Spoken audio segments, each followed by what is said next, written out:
Please be advised that the views and opinions of the host and guests do not reflect those of the station, the management, and its network.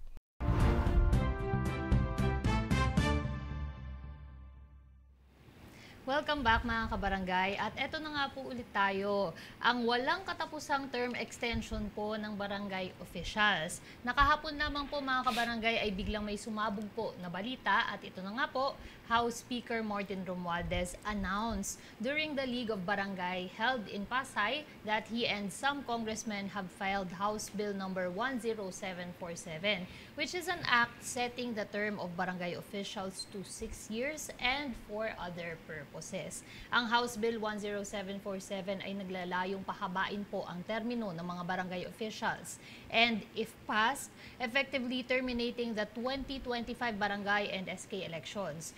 This bill also acts as the counterpart bill to Senator Imy's proposed bill, Senate Bill number 2629, extending the term of barangay officials to 6 years. Kaya kung mapapasa po ito, ang susunod po na eleksyon ay to be safe after the presidential elections of 2028. Ayan po, ano po ba ang masasabi po natin dito sa term extensions po na ito? And again, katulad po ng nabanggit natin sa isang nakaraang episode po natin, ito po ay sinusulong po nila talaga na ma-prioritize bago po na end ng session ng ating pong Congress sa Oktubre. Opo. Well, ito nga no, kasi nakailang ulit na tayo din na napag-usapan. At ilang beses naming sinabi na kung maalala nyo, balikan ninyo. Pero ang wordings na ginamit namin ni Kagawad Marie, wala pa dito si Kapitan Dondon, yung cancellation ng 2025 BSKE, gagawan at gagawan ng paraan ng Kongreso. Regardless kung unconstitutional o kaya or ano, kasi malikot ang pag-iisip ng tao kapag may gusto silang mangyari, especially sa politika at sa pera. Kasi ang pulot dulo nito, noon pa sinabi na namin, ito ay politika. And of course, calculated lahat ang kilos. Malapit na nga mag-filing ng certificate of candidacy. Pero ihahabol ito para magkaroon ng counterpart measure, yung kay Senator Amy sa taas, sa Senado, para ipag-combine nila. Ang malaking ang malaking factor is mismong ang Speaker of the House of Representatives, also the cousin of the President of the Republic, si Speaker Romualdez, ang naghain. Of course, kung ikaw, Mr. Speaker, naghain ng iyong bill, pag hindi mo na ipasa yan, hindi ka Speaker of the House. So, we will expect na ipapasa nila yan sa House of Representatives. Dadaan yan sa 3 reading, of course. Nandiyan yung may committee hearing, 2nd reading yung debate, 3rd reading na yung botohan nila, and then iaakit sa Senado. Ganon din ang mangyayari sa Senado. So, 1 month and a half bago mag-filing sa October 1 to 8, I think is enough time para magawa nila ang kanilang gustong gawin. Of course, titignan natin yung galaw ng opposition. Pero kung may basbas sa taas at may blessing na gawa nyo ng paraan yan, I don't know kung yung opposition kasi yun nga ang sinasabi ko palagi. Even the opposition, takot gumastos ng pera. At ikaw ba naman gagastos ka sa election mo sa 2025 and then after a few months, gagastosan natin yung mga hagawad at kapitan dahil manok-manok system dito sa Pilipinas. Yun ang reality ng politika. Kaya ito, tatanggalin nila.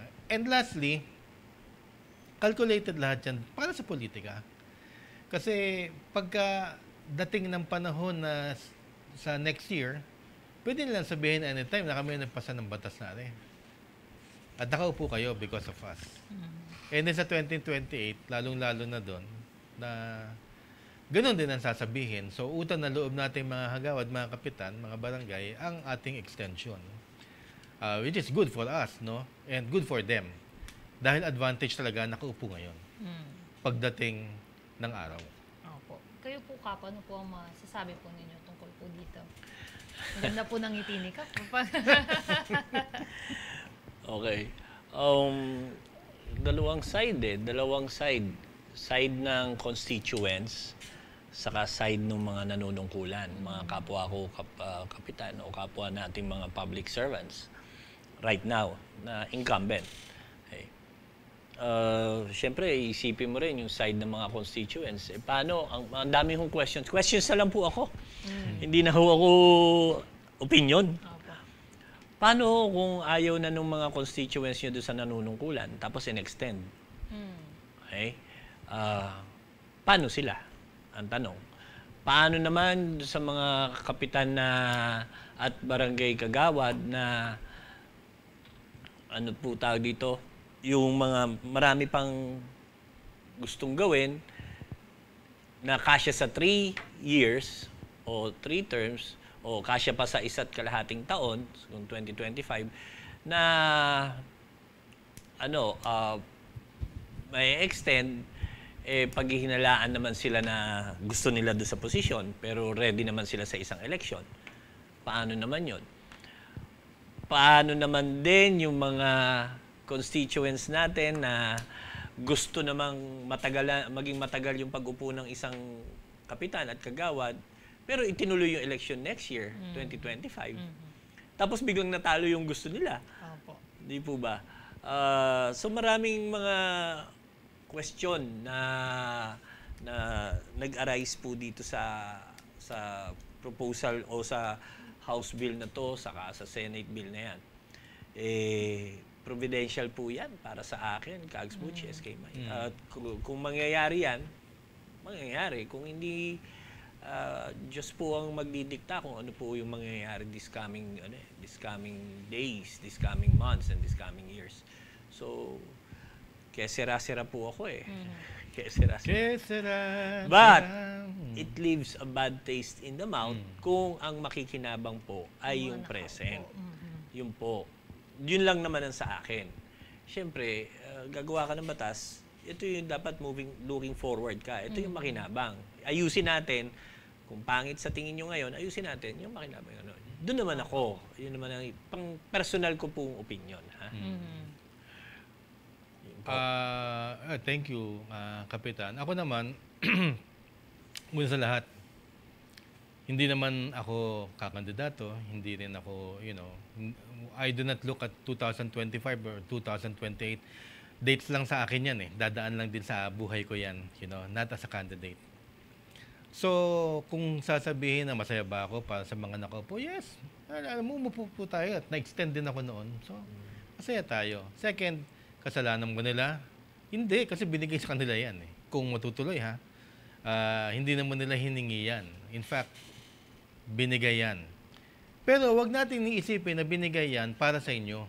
Hindi po yun. Yan ho ay inahain para sa kanila. Kasi mayroong mas malalim na politika dyan. At yan, idadanggel sa harapan ninyo pagdating ng eleksyon ng araw na sila ang nagpasa niyan, kaya tayo nakaupo. Kaya dapat natin silang iboto. That's it. Hindi po yan para sa atin, deserve, or ganito, bibigyan kita ng 6 years, Kagawad Butch. Hindi. Lahat ng kilos ng mataas is calculated, politika at may motibo. Otherwise, kung, sa lagi ko nga po sinasabi, kung para sa atin yan, hindi yan ang ipapasa nila. Ang ipapasa nila Magna Carta for barangays na matagal na rin po nating hinihingi. So, ang sa akin naman, dun sa mga halimbawa kung papasa ha, at ginagawa na nga talaga ng paraan, itong bill na are, yan ang magiging precedent for other bills to come. Opo. Kasi ang ano niyan, wala na bang naniniwala sa Constitution, number one? Wala na bang magfa-follow sa Supreme Court? Opo. So, napasay nila. After this, anything they want, they can do. At yun ang sinasabi siguro ni Cap Dondo. Ang sasabihin ko din sa inyo na it leaves a bad taste in the mouth. Kasi nga, very self-serving at very highly politically motivated ang pagpasa ng ganitong batas. Of course, syempre, happy kami sa mga nakaupo. Walang problema yan. It's okay. And patuloy niyo po ang inyong serbisyo. No? At magpapatuloy po tayo mag-uusap kung paano mas magandang serbisyo. Yan naman ang pakay natin lahat din. But you know, sabi ko nga, very, very politically motivated yung pagpasa na yan. Opo. Sa tingin niyo po ba, ito naman po, opinion ko lamang po, tama po ba ako in saying na, yun nga po nabanggit ninyo na it sets a precedent for other bills and laws to come. Medyo nawawalan po ng ngipin ang batas po natin kung yung mga ganitong bagay po pala, ganun-ganun lamang po kadali na baguhin sa ating konstitusyon. Ganun na nga. Actually, tumama tayo lahat, SK May, nung sinabi natin noon na ang bagal kasi magsabi ng Supreme Court ng desisyon nila. At sinabi rin natin na gagawin nila muna na academic. Kaya, nung nagdesisyon silang ituloy ang eleksyon, muna na academic na nga, nabawasan kayo ng 1 taon, naging 2. So, yung 2 taon, hindi na sinusunod. Sinabi na natin na na-obfuscate, may smoke screen na, sinasabi na ng Kongreso na dapat 2, 3 sila, ganyan sa according sa Constitution. Nagulo na. So, para bang, yun na nga, sinabi na nga ng Supreme Court. And then, sa Constitution, no self-serving law should be passed, mga ganun-ganon. Pero hindi na nga na susunod. Dahil nga sa politika. Dahil wala ako nakikitang ma-extend man o hindi. Kung next year ang election o ma-extend. Wala akong nakikitang mababago niyan o may improve niyan sa performance ng tao. Kasi sabi ko nga, kahit 1 year lang, marami tayong magagawa. Opo. So, it's highly politically motivated. Para na naman sa akin. And masaya po ako para sa mga nakaupo. Don't get me wrong. Ang sa akin lang, yung ina-analyze ko lang, yung movement sa taas. Kasi napakagulo sa taas. Tayo tuloy ang pinagbibintangan na, oy mga kagawad, mga kapitan, kayo, kayo, halang kayo sa bituka. Gusto-gusto yung nakaupo. Hindi naman nga kami. Hindi kami nagpasa niyan. Okay? Ang taas. Pero para sa akin ba, hindi. Meron silang pinaplano. Opo. Technically speaking po, Sikap. they are, Sikap sa akin. yun nga po, itatanong ko nga po sana. Technically speaking po, they are on a time crunch na po para sa pagpasa nitong bill na to dahil ihahabol nga po nila ito bago mag-October 1. Sa tingin niyo po ba kayo po, Kap, may nakikita pa kayo any reason na para hindi po ito magpasa, maharang po ito, o mga ganung ba? Roadblocks po, kumbaga. Well, yung opposition, sinabi ni Kags Butch kung ano magiging stand ng opposition dito. Pangalawa, mayroon naman ding mga independent-minded congressmen and senators pagdating dyan eh. So, sila rin po ang pwedeng tanungin dyan. Ang pangatlo, again, providential yan. Kung talagang gustong i-railroad yan, re-railroad yan. Yun lang po sa akin. Sarap mag-question and answer, tapos ka-questionin natin si Kags Butch. No? Tanong na lang po kami. Kayo na lang. Ano yan eh, SK May, at daming pagdadaanan yan, may bycam pa yan. Si Kags Butch dapat ang mag-ano yan, mas galing na Senate si Kags Butch eh. Kasi kung, okay, tinatanong din naman tayo, no? Even up until 12 midnight kagabi, SK may tumatawag sa akin. Opo. Mapapasabayan. Sige, ito ho. Ano na mangyayari ngayon? Final ni Speaker. So, ang mangyayari niyan, first reading. So, first reading ko, isang committee hearing lang naman yan. Ibig sabihin, may kinausap sila mga constituents o yung barangay kinausap nila na nangyari na nga sa barangay league, liga ng barangay, na approve para sa kanila. So, one lang yun. Okay na yun. So, magkakaroon ng committee report. Pagdating ng committee report, ika-calendar yan, second reading. Second reading means mga kagawad, yun na yung debate. Eh, doon papasok ang opposition kung mag-filibuster sila. Assignment nyo po yan. Alamin nyo kung anong ibig sabihin ng filibuster. So, patatanggalin ba nila yung debate? O, okay, debate kuno lang yan, pero after mga 2 days, sasabihin natin nagkasundo tayo, okay na. Close debates na yan. Close na yung second session. Second reading. Pag third reading yan, ayun na, wala nang debate. Tatanungin na lang ni Speaker yung yes or no. So, botohan na. Opo. At mananalo yung yes.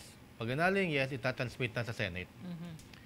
Pag-transmit sa Senate, ganun, first reading, second reading, third reading, and then magkakaroon ng bicameral conference.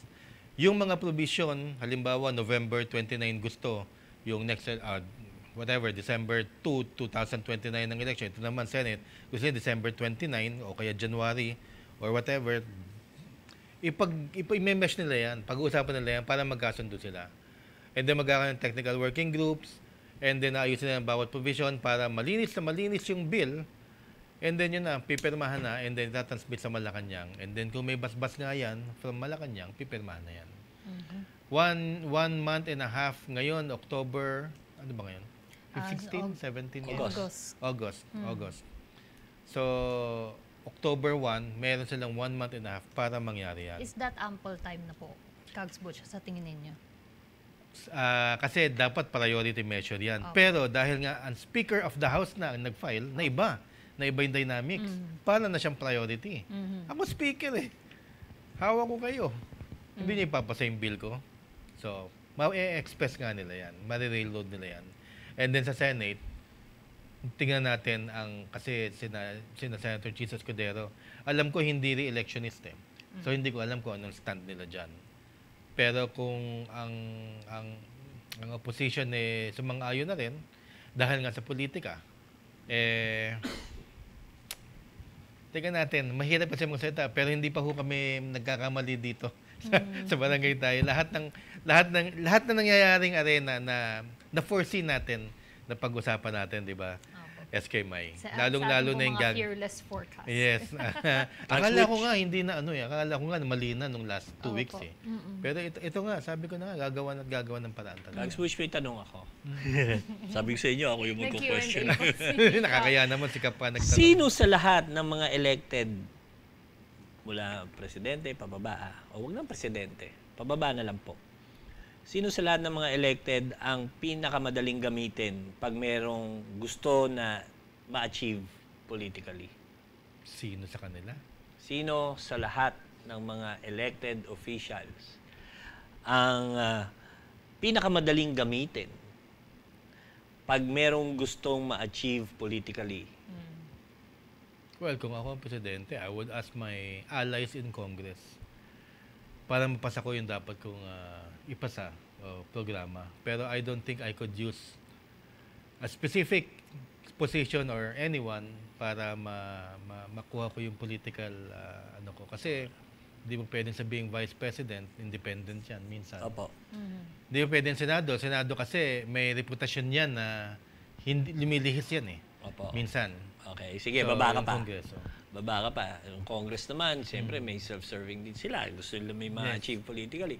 So, sino nagagamit ng Congress para may idanggel? Well, yun na nga. Tayo mga barangay officials ang gagamitin talaga dyan in the end. Kasi ito na nga yung hinahain nila. Bumalik din tayo sa politika, Kap. Yun nga, dinanggil na noon pa yan. Alam naman ng mga kabarangay natin yan. Hanggang ngayon dinadanggil pa rin. At kung matuloy yan, tayo pa rin naman yung kinabang mga barangay official, may utang na loob tayo. Nadanggil na nga tayo lahat. So, that's politics. That's Philippine politics. Bait. Para po kayong nag-defense, Kags Butch, sa pagtatanong po ni Kap. Yes, maganda yung tanong ni Kap talaga. Opo, maganda. Naglalobby po kayo for your case. SK Mike, bago mo gusto ko lang sanang sabihin lagi sa mga manonood po ng sa barangay tayo na kami dito po ay kung ano naman po yung gagawin ng nasyonal, wala rin naman po tayo magagawa dahil unang-una, sabi nga ni Kags Butch, tayo ay beneficiary kung ano yung mga magiging batas na ipopromulgate o gagawin po ng Congress saka ng Senado. Pero yun nga, laging sana maisip ng mga gumagawa ng batas na dalawa lagi ang taong dapat mapakinggan. Hindi lamang po yung mga nanunungkulan sa barangay, kundi yung mga constituents as well. Swerte po yung mga magagaling na mga council, SKs, na nagkakaroon ng projects. Malas lang po talaga yung mga mga constituents na ang kanilang barangay ay stagnant o yung wala ho. Ganun ho talaga yan. Meron hong magaling, meron hong hindi. Pero at the end of the day, ang importante po ay yung paniniwala pa rin sa proseso. Kung ano po yung babagsakan po, kung ano po yung magiging suportahan po natin kasi nasa isang bangka ho tayo, nasa isang bansa ho tayo. So, regardless, ayaw nyo, o gusto nyo yung nakanunungkulan, doon naman sa mga nakaupo, gusto nyo matapos o gusto nyo ma-extend, pagbutihan nyo na lang po yung performance nyo. At doon naman sa mga constituents na nag-aabang ng kung ano man yung magiging kalalabasan po ng batas na igaginagawa ng Congress, saka ng Congress as a whole, pagdasal nyo na lang ho na pabor sa inyo yung kakalabasan po nito. Yun lang po, SK Mike. Maraming salamat po, Kap. Kayo po ba, Kags Butch, meron po kayong panghuling mensahe para sa ating po mga kabarangay? Well, maraming natutuwa, maraming iiyak, of course. Very polarizing po. Very polarizing yan. Kasi nga, ang desisyon ay politika. Pagka ang desisyon ay politika, you do not consult the people. Consult mo lang yung sarili mong diskarte. So, very polarizing yan. Marami dyan, Kap. Kung alam ko lang 6 years, tumakbo na ako ng huling eleksyon. Daming ganyan eh. O kaya, sayang natalo ako ng 2 points, number 8 ako, paano na to? Diba? So, ganun talaga ang politika. It's all right. Hindi timing. Everything has its time. In fact, mga SKs nga, pagkatapos ng 2020, tatanda na ng mga yan. Tatanda na po sila sa pwesto. Hindi mo na pwedeng tawaging SKs. Ewan ko kung na-consider nila yun. Pero, ganun pa man, sabi nga ni Cap Dondon, mas mataas sa atin yung mga yan, wala tayong magagawa. And that's the price we'll have to pay for, yun nga, yung mga ganong klaseng political moves. So tayo, kung huling mensahe ko na lang kung 2029 talaga, pagbutihin natin. At kasama nyo sa barangay tayo sa pagsisilbi sa ating bayan. Yes. Sama-sama po tayo lahat. Yes. Maraming salamat po, Kags and Cap Dondon. Maraming salamat din po, mga kabarangay. Sana po marami po kayo napulot na aral muli sa ating pong programa ngayong araw. At maraming salamat po sa inyo pong pagtutok sa isa na namang araw na makabuluhang talakayan para sa ikagaganda ng serbisyong barangay. Sa ngalan po ng ating pong pambansang kagawad, Kags Butch Serrano, at ni Cap Dondon Francisco, ako po muli ang inyong lingkod, SK Mai Salazar. Magkita-kita po tayo muli sa susunod na linggo, dito lang Sa barangay tayo.